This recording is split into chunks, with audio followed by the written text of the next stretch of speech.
के ऊपर मैं वफाकी हुकूमत का नुक्ता नज़र देना चाहता हूँ।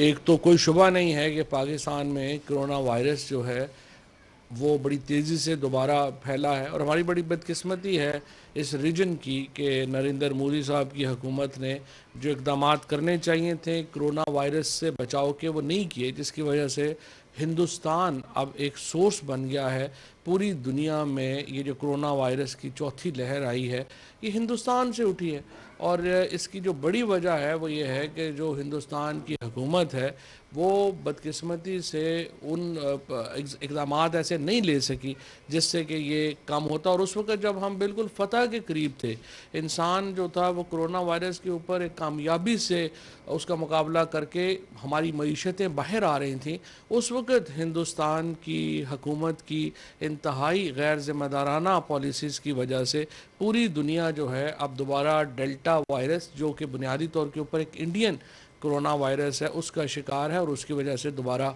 मुश्किलात का सामना जो है वो करना पड़ रहा है। लेकिन इस सूरत हाल के अंदर जो सिंध हुकूमत के इस वक्त के जो फ़ैसले हैं उनसे एक तशवीश की लहर दौड़ गई है। मैंने कल भी ये बात बड़ी वाज़ेह तौर के ऊपर कही थी कि इस सिचुएशन के अंदर जो जिस तरीके से हमने पहली 3 लहरों का बड़ी कामयाबी से मुकाबला किया है, जब आपकी स्ट्रेटजी, आपकी हिकमत अमली कामयाब हो रही है तो आप उसको ऐसे नहीं बदलते। अगर सिंध हुकूमत यूनिलैटरली NCOC के फ़ैसलों के ख़िलाफ़, वफाकी हुकूमत की डायरेक्शंस के ख़िलाफ़ जाकर इंडस्ट्री बंद कर देती है, उससे पाकिस्तान की मईशत को बेपनाह नुकसान पहुँचेगा। ना ही कराची में कर्फ्यू जैसी सिचुएशन होनी चाहिए, ना ही इंडस्ट्री को बंद करना चाहिए। आप वैक्सीनेशन के ऊपर ज़ोर दें। जहाँ पे 100% इंडस्ट्री के अंदर वैक्सीनेशन हो गई है, आप उस इंडस्ट्री को खोलें।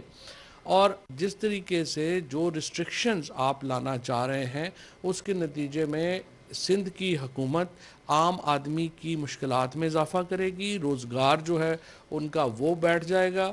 और दूसरी बात यह है कि सिंध जो है वो पाकिस्तान की मईशत की शाहरग है। जब मईशत ऊपर जा रही है उस वक्त आप एक कंप्लीट लॉकडाउन की बात कर रहे हैं, जो बड़ी नामुनासिब बात है। और इसके ऊपर आर्टिकल 149, आर्टिकल 151 और फिर सुप्रीम कोर्ट का फ़ैसला बिल्कुल वाज़ेह है। आप इनफरादी फ़ैसले नहीं कर सकते।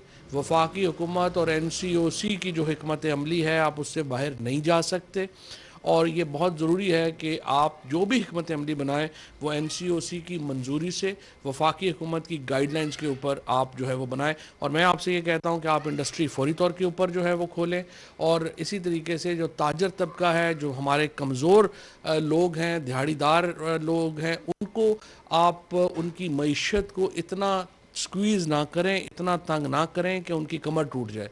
आप जो आपको हिकमत अमली दी जा रही है आप उसके ऊपर अमल करें। अगर आप इतने बड़े बुजुर्ग महर होते, इतने अक्लमंद होते तो आज कराची की हालत ही ना होती। अगर आपने SOPs प्रॉपरली लगाई होती, SOPs के ऊपर अमल दरामद किया होता तो आज ये सिचुएशन ना होती। लेकिन बहरहाल इस बहस में पड़े बगैर कि क्या गलती है क्या नहीं है, हम पूरा जो तमाम सूबाई हुकूमतें हैं उनके पीछे खड़े हैं। वफाकी हुकूमत उनको पूरा सपोर्ट कर रही है, लेकिन सूबाई हुकूमतें इनफरादी फ़ैसले नहीं कर सकती। इंडस्ट्री को आपको खोलना होगा और आपको NCOC की गाइडलाइंस के मुताबिक हिकमत अमली बनाना होगी।